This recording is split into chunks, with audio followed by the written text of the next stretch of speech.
నమస్కారం NI news కి స్వాగతం. హెడ్లైన్ చూద్దాం.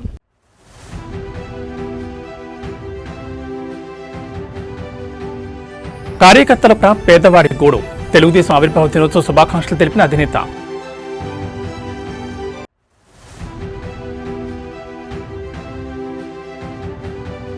అసెంబ్లీలో రేవంత్ రెడ్డి సంచలన ఆరోపణలు. బాలానగర్లో హరీష్ రావు భూదందాపై విరుచుకుపడ్డ సీఎం.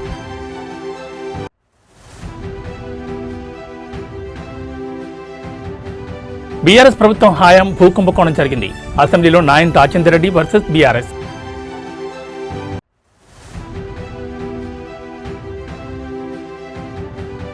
అసెంబ్లీలో రాఘవసేగ పొంగులెట్టి రాజీనామాకు బీఆర్ఎస్ పట్టు. ఇక డీటెయిల్స్ చూస్తే ఈరోజు తెలుగుదేశం పార్టీ 44వ ఆవిర్భావ దినోత్సవం. ఈ సందర్భంగా పార్టీ అధినేత సీఎం చంద్రబాబు నాయుడు పార్టీ కార్యకర్తలకు, తెలుగు ప్రజలకు హృదయపూర్వక శుభాకాంక్షలు తెలిపారు. ఈ సందర్భంగా ఎక్స్ వేదికగా స్పందించిన ఆయన ఆసక్తికరమైన ట్వీట్ చేశారు. అందులో యుగపురుషుడు నందమూరి తారక రామారావు స్థాపించిన ఈ పార్టీ తెలుగు జాతి ఆకాంక్షలకు నిలువుటద్దమని ఆయన కొనియాడారు. ఎన్టీఆర్ ఆశయాలకు అనుగుణంగా పేదవాడికి గూడు ఆహారం అందించే సిద్ధాంతానికి తాము కట్టుబడి ఉన్నామని స్పష్టం చేశారు. తెలుగుదేశం పార్టీ కేవలం ఒక రాజకీయ పార్టీ మాత్రమే కాదు, అది కార్యకర్తల సొంత ఇల్లు అని చంద్రబాబు పేర్కొన్నారు. ఆవిర్భావ దినోత్సవం తమకు ఒక కుటుంబ పండుగ వంటిదని, ఈ పండుగ వేళ ప్రతి కార్యకర్తకు తన వ్యక్తిగత శుభాకాంక్షలు తెలియజేస్తున్నట్లు ఆయన సోషల్ మీడియా వేదికగా వెల్లడించారు. ఈ సందర్భంగా ఎన్టీఆర్ ఆశయ సాధనలో భాగస్వామ్యం కావాలని పార్టీ శ్రేణులకు పిలుపునిచ్చారు.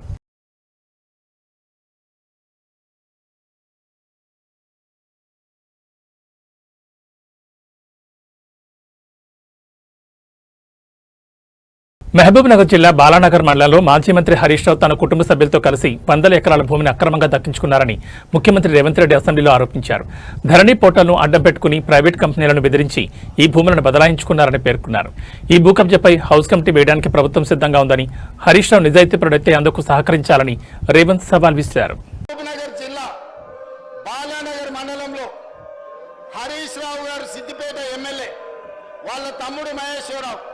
వాళ్ళ మామ హనుమంతరావు గారు, వాళ్ళ బావమరిది సుమన్ రావు గారు ఒక ప్రైవేట్ కంపెనీని బెదిరించి 100 ఎకరాల భూమిని ధరణి నాటం పెట్టుకొని బదలాయించుకున్నారు.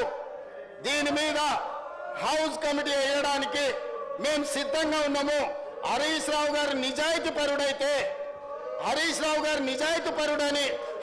మన కేటీఆర్ గారు నమ్మితే, హరీష్ రావు గారు నిజాయితీ పరుడని వెంకటరమణారెడ్డి గారు నమ్మితే ఈ హౌస్ కమిటీకి ఒప్పుకొని సహకరించాల్సిందిగా తమ ద్వారా వారికి విజ్ఞప్తి చేస్తున్నా.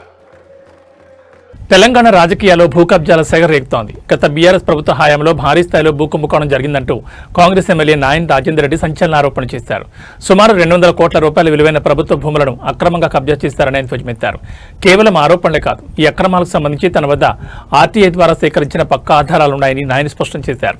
ఒకవేళ తాను చేసిన ఆరోపణలు నిరూపించుకోలేకపోతే 24 గంటల్లోగా తన ఎమ్మెల్యే పదవికి రాజీనామా చేస్తానంటూ నాయని విసిరిన సవాల్ ఇప్పుడు రాష్ట్ర వ్యాప్తంగా చర్చనీయాంశమైంది. ఈ భారీ భూ కుంభకోణం వెనుక ఉన్న అసలు సూత్రధారులను బయటకు తీసుకురావాలని, ఇందుకోసం తక్షణమే హౌస్ కమిటీ లేదా సిఐడితో సమగ్ర విచారణ జరిపించాలని ఆయన రాష్ట్ర ప్రభుత్వాన్ని డిమాండ్ చేశారు. 3 సార్లు గెలిచినామని చెప్పి ఈ 3 లక్షల 5 లక్షల పంచాయతీ గురించి హౌస్ కమిటీలు అడిగారు అధ్యక్ష. కానీ నేను వచ్చిన కొత్తలకెళ్ళి 200 కోట్ల ప్రాపర్టీ సిటీ సెంటర్ల టీఆర్ఎస్ కార్యాలయాలకు కబ్జాలు పెట్టినరు. ఇన్ఫర్మేషన్ యాక్ట్ ప్రకారం పట్టుకొచ్చి నేను నోరు నెత్తిన కొట్టుకొని మీడియాలో అసెంబ్లీలో మొత్తుకుంటే ఎందుకు దీని మీద ఇది జరగట్లేదు అధ్యక్ష? ఇవాళ వీళ్ళది కనుక ఇది నేను ప్రూవ్ చేయకపోతే అధ్యక్ష 24 గంటల్లో నా ఎమ్మెల్యే సభ్యత్వానికి రాజీనామా చేస్తా అధ్యక్ష. ఇవాళ హరీష్ రావు గారు, కేటీఆర్ గారు రాజీనామా చేస్తారా? నేను ఇప్పుడు ఖైదవు రాసిస్తా అధ్యక్ష. ఇంతగానం మొత్తుకుంటుంటే కోట్లు దించుకొని దొంగ అంటుంటే మరి కార్యకర్తలు ఏమి బాధపడుతున్నారు అధ్యక్ష? ఎందుకు వాళ్ళని జైల్లో పెడతలేరు? ఇన్ని పాపాలు చేస్తే అని కాంగ్రెస్ కార్యకర్తలు నోరు కొట్టుకుంటున్నారు అధ్యక్ష. పాపం పోని కక్ష సాధింపు చర్యొద్దా అని ముఖ్యమంత్రి గారు అనటం వల్ల ఇవాళ ఈ దొంగల ముఠాలు దేశం మీద దాడి చేస్తున్నారు అధ్యక్ష. ఇవాళ 5 లక్షలు ఎక్కడ, 200 కోట్ల ప్రాపర్టీలు ఎక్కడ అధ్యక్ష? నేను ఇప్పుడు రాజీనామా లెటర్ పంపిస్తున్నా అధ్యక్ష. వాళ్ళని పంపించమని చెప్పండి, నేను కనుక స్పీకర్ గారికే పంపిస్తాను డైరెక్ట్. ఇది ప్రూవ్ చేయకపోతే 200 కోట్ల ప్రాపర్టీ టీఆర్ఎస్ ఆఫీసులో కూల్ చేసి కబ్జా పెట్టుకోవాలి అధ్యక్ష. గవర్నమెంట్ హ్యాండ్ ఓవర్ చేసుకోవాలని నేను ముఖ్యమంత్రి గారిని దీని మీద కూడా హౌస్ కమిటీ వేయాలి, సిఐడి విచారణ చేయాలని చెప్పి డిమాండ్ చేస్తున్నా అధ్యక్ష. నేను గెలిచిన కాడికెళ్ళి గెలవక ముందుకెళ్ళి మొత్తుకుంటున్నా అధ్యక్ష. ఒక్కరు పట్టించుకోవట్లేదు దీని మీద. దయచేసి ముఖ్యమంత్రి గారు దీని మీద హౌస్ కమిటీ కానివ్వండి, సిఐడి విచారణ కానీ వేయండి అధ్యక్ష. ఎందుకంటే ఇది ఒక్కటే కాదు అధ్యక్ష, నేను 100 ఉన్నాయి. ఇన్ఫర్మేషన్ యాక్ట్ ప్రకారమే నేను కాయిదాలు లేకుండా మాట్లాడట్లే. 5 లక్షల రూపాయల కాయిదాం పట్టుకొని ఒక మంత్రిని టార్గెట్ చేసి మాట్లాడుతున్నారే, మరి దీనికి ఎవరు జవాబు చెప్పాలి అధ్యక్ష? దయచేసి నా రాజీనామా లెటర్ పంపిస్తున్న అధ్యక్ష. వాళ్ళకు నిజంగా దమ్ము ధైర్యం ఉంటే పంపించమనండి. ఇది ప్రూవ్ చేసాకనే యాక్సెప్ట్ చేయండి. తెలంగాణ అసెంబ్లీలో భూముల వ్యవహారంపై చర్చ సందర్భంగా మాజీ మంత్రి కేటీఆర్ పై ఖైరతాబాద్ ఎమ్మెల్యే దానం నాగేంద్ర సంచలన ఆరోపణలు చేశారు. తన తండ్రి కష్టపడి సంపాదించిన సొంత భూమిని కేటీఆర్ అక్రమంగా ప్రైవేట్ కంపెనీ కట్టబెట్టారని ఆయన మండిపడ్డారు. గత ప్రభుత్వ హయాంలో భయం వల్ల మౌనంగా ఉన్నామని, ఈ కబ్జాపై సమగ్ర విచారణ కోసం హౌస్ కమిటీ వేయాలని దానం డిమాండ్ చేశారు. దీనికి సంబంధించిన ఆధారాలను సభ ముందు ఉంచుతానని ఆయన స్పష్టం చేశారు. సొంత భూమిని కేటీఆర్ గారు ఒక కంపెనీకి హ్యాండ్ ఓవర్ చేశాడు. నేను కావాలంటే రికార్డ్ మీకు ఇక్కడ సబ్మిట్ చేస్తాను. నా సొంత భూమిని కేటీఆర్ గారు ఒక కంపెనీకి ఇస్తారు అధ్యక్ష. నేను కావాలంటే నేను ఇస్తాను, రికార్డు తీసుకొచ్చి మీ ముందు పెడతాను. చెప్పుకోలేకపోయినాం అధ్యక్ష, నోరు లేక నోరు బంద్ చేసుకొని కూర్చున్నాం. మేము హైదరాబాద్లో పుట్టి పెరిగి మేము నోరు బంద్ చేసుకొని కూర్చున్నాం ధైర్యం పరిస్థితి వచ్చింది అధ్యక్ష. మేము ఎవరు చెప్పుకోవాలి మా బాధలు? ఏంటి మీరు హౌస్ కమిటీ? ఇది అందరి సభ్యుల డిమాండ్ అధ్యక్ష. మీరు డిమాండ్ మేము కూడా డిమాండ్ చేస్తున్నాం. చీఫ్ మినిస్టర్ గారు దాని మీద మేము కూడా డిమాండ్ చేస్తున్నాం. ఏంటి మీరు హౌస్ కమిటీ? మేము ఎంత నష్టమైనా మాకు తెలుసు అధ్యక్ష. మా కుటుంబ సభ్యులది ప్రాపర్టీ హార్డ్ ఎర్నింగ్ మనీ, మా ఫాదర్ కష్టపడి సంపాదించిన ప్రాపర్టీ పోయింది మాది. పాలకుర్తి ఎమ్మెల్యే ఎస్ఎస్ని రెడ్డి అసెంబ్లీలో బీఆర్ఎస్ సభ్యుల ప్రవర్తనపై తీవ్ర అసహనం వ్యక్తం చేశారు. సభలో కొత్త సభ్యులకు ఎలాంటి సంస్కృతిని నేర్పిస్తున్నారని ఆయన ప్రశ్నించారు. బీఆర్ఎస్ సభ్యుల అనుచిత ప్రవర్తన వల్ల సభా సమయం వృధా అవుతోందని మండిపడ్డారు. తండ్రి సమానులైన సీనియర్ నేత కడియం శ్రీహరిని అవమానించిన పాడి కౌశిక్ రెడ్డిని వెంటనే సస్పెండ్ చేయాలని డిమాండ్ చేశారు. సభను నిబంధనల ప్రకారం ఆర్డర్లు పెట్టాలని ఆమె స్పీకర్కు విజ్ఞప్తి చేశారు.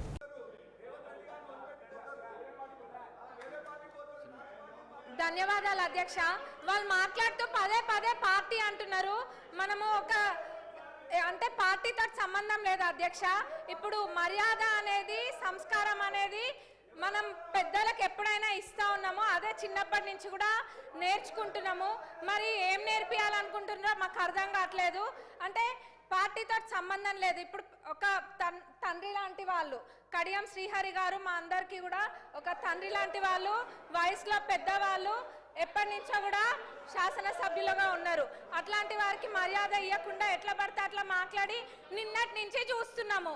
అది డిమాండ్ల మీద మాట్లాడుతుంటే, చర్చ జరుగుతుంటే, కొత్తగా సబ్జెక్ట్ ఏమైనా నేర్చుకుందామని ఇంట్రెస్టింగ్గా విందాం అనుకుంటే నూతన సభ్యులం ఎంతో మంది ఉన్నాం. సభా సమయాన్ని కూడా వృధా చేస్తున్నారు.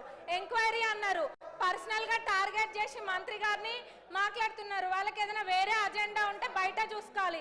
మరి ఇప్పుడు సభలో మేము నేర్చుకోవాల్సింది రాజకీయ పార్టీల గురించి చేయాలా, లేకపోతే ప్రజలకు కావాల్సిన సమస్యల గురించి మాట్లాడాలా? మరి ఇప్పుడు నూతన సభ్యులకి వీళ్ళు నేర్పించే సాంప్రదాయం ఇదేనా? దీన్నే క్యారీ ఫార్వర్డ్ చేయాలా? ఎంక్వైరీ చేస్తానని మా ముఖ్యమంత్రి గారు నిన్ననే చెప్పిండ్రు. అంటే వాళ్ళ ఉద్దేశం ఏంది? ఎంక్వైరీ చెయ్యాలనా చెయ్యొద్దనా? అంటే మేము చెయ్యరేమో అని అనుకొని అంటే వీళ్ళు చేస్తుండని కడుపు మంటనా? వాళ్ళకి ఏం అర్థం కావట్లే అధ్యక్ష. మరి వాళ్ళకి ఉద్దేశం ఏందన్నది అందరికి ప్రజలందరూ చూస్తుండ్రు, అందరికి కూడా అర్థమవుతుంది. గత 10 సంవత్సరాలలో ఏమేమైతే జరిగినాయో వాటిపైన కూడా ఎంక్వైరీ చేయాలి. ఎందుకంటే ప్రజల సొమ్మును లూటీ చేసింది ఎవరు అన్నది అందరికీ తెలియాలి. ప్రజలందరూ కూడా కోరుకుంటున్నారు. మరి దౌర్జన్య పాలన వాళ్ళదైతే ప్రజాపాలన ఈ ప్రభుత్వం చేస్తుంది. అంత ఫెయిర్గా నిన్న మా ముఖ్యమంత్రి గారు చెప్పిండ్రు ఎంక్వైరీ చేస్తాని. మరి ఎందుకు ఇట్లా సమయం వృధా చేస్తుండ్రు? అంటే ఎవరి గురించి చర్చలు జరగద్దా? వాళ్ళ పార్టీ గురించి ఒక్కదాని గురించి చర్చ జరగాల? వాళ్ళు గెలవలేదన్న ఫ్రస్ట్రేషన్లో వాళ్ళు ఉంటే ఇంకా వేరే ఎవరు ఏం మాట్లాడద్దా? బీజేపీ వాళ్ళు మాట్లాడద్దా? ఎంఐఎం వాళ్ళు మాట్లాడద్దా? సిపిఐ వాళ్ళు మాట్లాడద్దా? మేము అసలు విని ఏమైనా మాట్లాడదాం అనుకుంటే కొద్ది గొప్ప ఇంత కొంత నేర్చుకుంటే ఆ ఉన్నదంతా కూడా ఎగరగొట్టేటట్టున్నారు వాళ్ళు. నూతన సభ్యులకైతే మొత్తం ఇది ఉంది. మరి వీళ్ళు ఇట్లా సభా సమయాన్ని వృధా చేయడం అస్సలు బాలేదు అధ్యక్ష. మరి ఎంక్వైరీ చేస్తాన్నాక ఇది చేయడము చిన్నపిల్లల ఆట లెక్క ఉంది. ఇదంతా కూడా ప్రజలు గమనిస్తున్నారు. ధన్యవాదాలు అధ్యక్ష. మీరు సభను ఆర్డర్లో పెట్టండి. ఇవాళ ఉదయం తెలంగాణ అసెంబ్లీ ప్రారంభంగా కొద్దిసేపటికే సభలో గందరగోళం నెలకొంది. రాఘవన్ కన్స్ట్రక్షన్స్ వ్యవహారంపై హౌస్ కమిటీ వేసి విచారణ చేయించాలని బీఆర్ఎస్ నేతలు డిమాండ్ చేశారు. ఇందులో భాగమైన మంత్రి పొంగులేటి శ్రీనివాస్ను బర్తరఫ్ చేయాలని డిమాండ్ చేశారు. బీఆర్ఎస్ నేతల నినాదాల మధ్య సభలో మంత్రులు 2 బిల్లులను ప్రవేశపెట్టగా వాటిలో న్యాయవాదుల రక్షణ బిల్లుకు ఆమోదం తెలిపారు. అనంతరం బీఆర్ఎస్ నేతలు స్పీకర్ పోడియం వద్దకు వెళ్లేందుకు ప్రయత్నించగా హరీష్ రావు ఇతర సభ్యులను మార్షల్స్ అడ్డుకున్నారు. వారిని నిరసనల మధ్య పంచాయతీరాజ్ చట్ట సవరణ బిల్లుకు కూడా అసెంబ్లీ ఆమోదం తెలిపింది. ప్రభుత్వం ప్రవేశపెట్టిన బిల్లులపై ఎలాంటి చర్చ లేకుండా ఆమోదించడంపై బీఆర్ఎస్ నేతలు ఫైర్ అయ్యారు. ప్రభుత్వ వ్యతిరేక నినాదాలు చేశారు. కాగా ఈ రాఘవన్ కన్స్ట్రక్షన్స్ విషయంలో సిఐడి విచారణకు ఆదేశించిన తర్వాత కమిటీ ఎందుకు వేయాలి అని స్పీకర్ గడ్డం ప్రసాద్ ప్రశ్నించారు. ఇక రాఘవ కన్స్ట్రక్షన్స్ వ్యవహారంపై హౌస్ కమిటీ వేయాలని డిమాండ్ చేస్తూ బీఆర్ఎస్ సభ్యులు గన్ పార్క్ వద్ద ఆందోళన చేపట్టేందుకు సిద్ధమయ్యారు. సభాసంఘం వేయాలి లేదా సిట్టింగ్ జడ్జితో విచారణ జరపాలని డిమాండ్ చేస్తున్నారు. గన్ పార్క్ వద్ద బీఆర్ఎస్ వర్కింగ్ ప్రెసిడెంట్ కేటీఆర్ మీడియాతో మాట్లాడుతూ రాఘవ కన్స్ట్రక్షన్ తప్పు చేయకపోతే విచారణకు భయమెందుకని ప్రశ్నించారు. మంత్రి పొంగులేటి అవినీతి సంపాదనలో సీఎం కూడా బాగుందని, అందుకే ఆ సంస్థపై ఎలాంటి చర్యలు తీసుకోవడం లేదని విమర్శించారు. మంత్రి పొంగులేటి శ్రీనివాస్ను బర్తరఫ్ చేయాలని గవర్నర్ను కలిసి విన్నవిస్తామని తెలిపారు.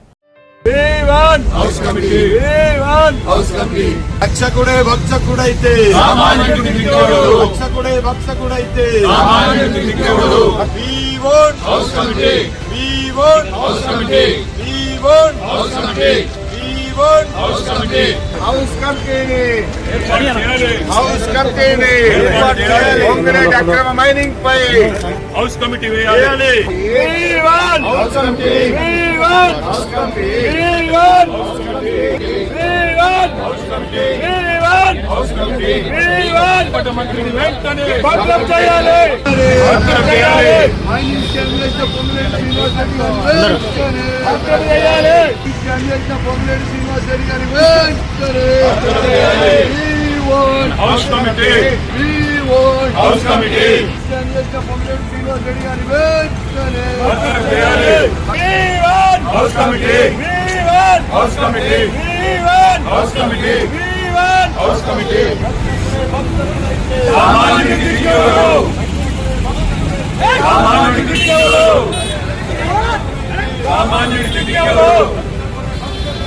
సామాన్యుడికి దిక్కెవరు? సామాన్యుడికి దిక్కెవరు?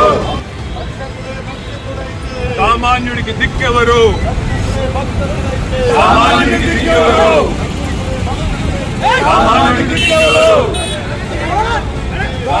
దిక్కెవరు? సామాన్యుడికి దిక్కెవరు?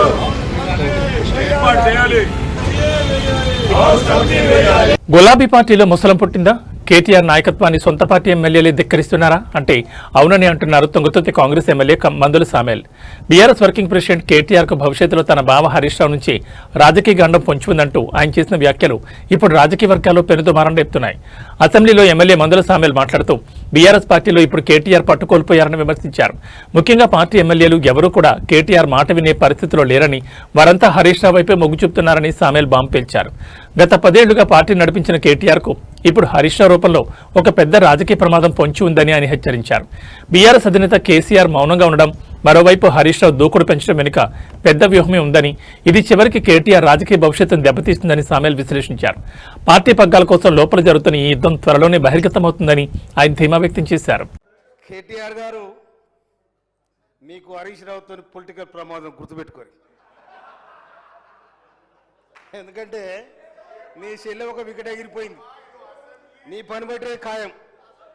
ఎందుకంటే మీరు పోటీపడి దోచుకున్న రాష్ట్రాన్ని. మీ అందరికంటే ఎక్కువ హరీష్ రావు దగ్గరనే పైసలు ఉన్నాయి. అందరికంటే ఎక్కువ హరీష్ రావు దగ్గరనే పైసలు ఉన్నాయి. ఇక్కడ ఉన్న ఎమ్మెల్యేలు కేటీఆర్ గారు మీ మాట ఎవరు చెప్పండి. ఆడ ఉన్న ఎమ్మెల్యేలు ఎవరెవరు మీ మాట వింటారో చెప్పండి. హరీష్ రావు మాట వింటారు. రేపు నేను ముంచేది ఖాయం, గుర్తుపెట్టుకోండి. ఎందుకంటే 2001 నుంచి చూస్తున్నాను. చెప్తాయినా మీరు గౌరవ్ ఖడేసియర్ గారి మీద ఇట్లా కత్తుల కోలాడ ఆడుతాం బిడ్డ. ఖబర్దార్. ఏమనుకుంటున్నావు? మా పరికత్తులు లేసేనుకో నీ గడికి ఏమైనా కడతామని చెప్తామని చెప్తున్నా. ఎవరు బెదిరిస్తున్నావు? అందుకోసమనే దళితులంటే గిరిజనులంటే లెక్కలేని తన మీద మీరుంటే మీ గడిలో దొర్ర రోజు కూడా వస్తారు కూడా తెలుస్తాను నేను.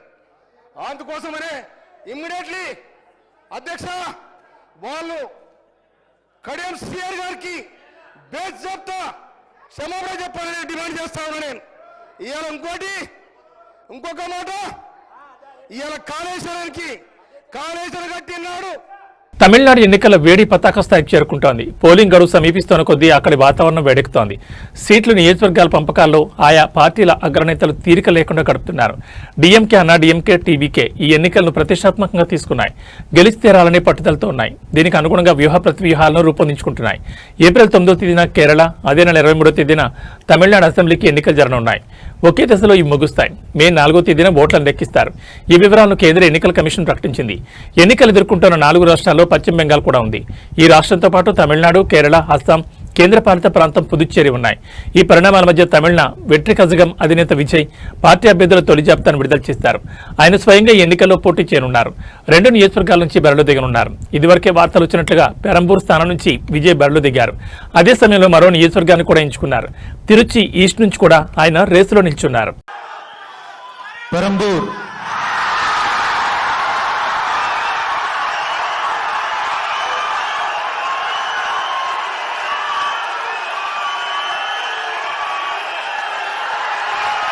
సి జోసెఫ్ విజయ్,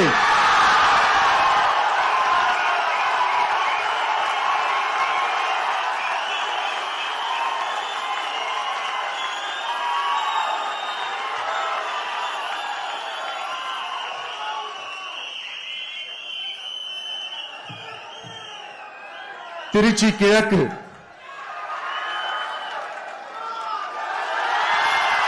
సి జోసెఫ్ విజయ్,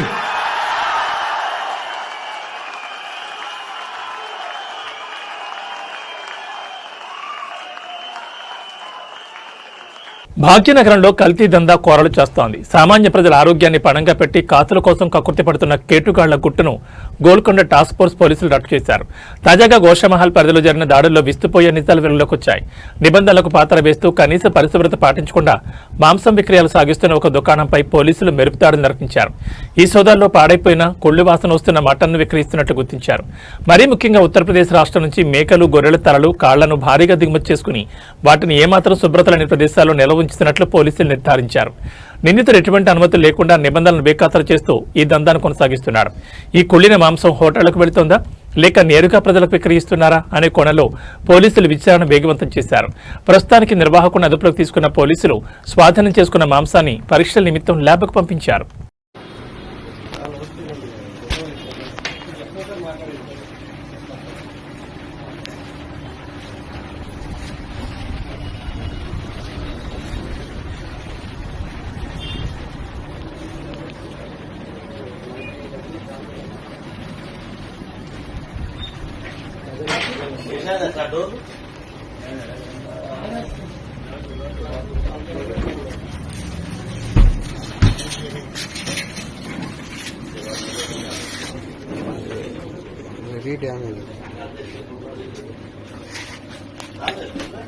ప్రపంచం భయపడినట్టే జరుగుతోంది. 3వ ప్రపంచ యుద్ధానికి గల్ఫ్ దేశాలు వేదికయ్యాయా?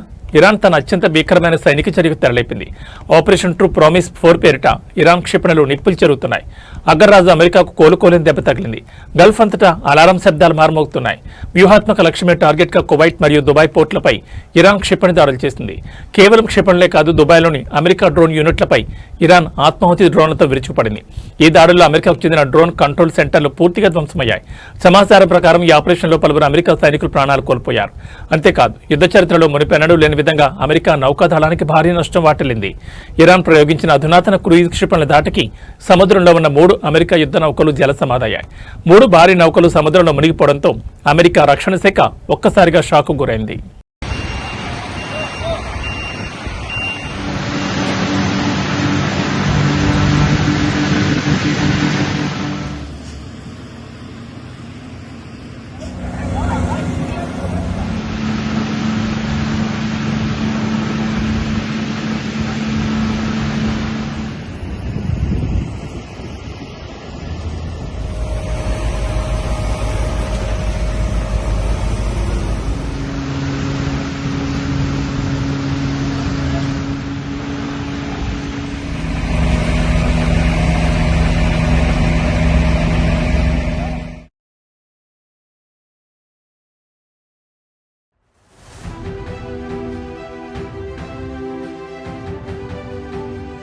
కార్యకర్తల పేదవాడి గోడు.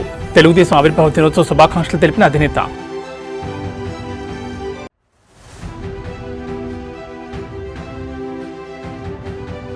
అసెంబ్లీలో రేవంత్ రెడ్డి సంచలన ఆరోపణలు. బాలానగర్లో హరీష్ రావు భూదందాపై విరుచుకుపడ్డ సీఎం.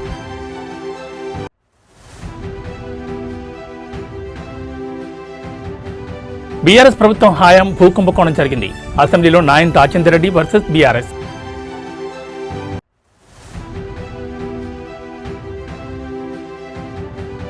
అసెంబ్లీలో రాఘవసేగ పొంగులేటి రాజీనామాకు బీఆర్ఎస్ పట్టు. ఏబీ బులెటిన్ విశేషాలు. మరో బులెటిన్లో మళ్ళీ కలుసుకుందాం. నమస్కారం.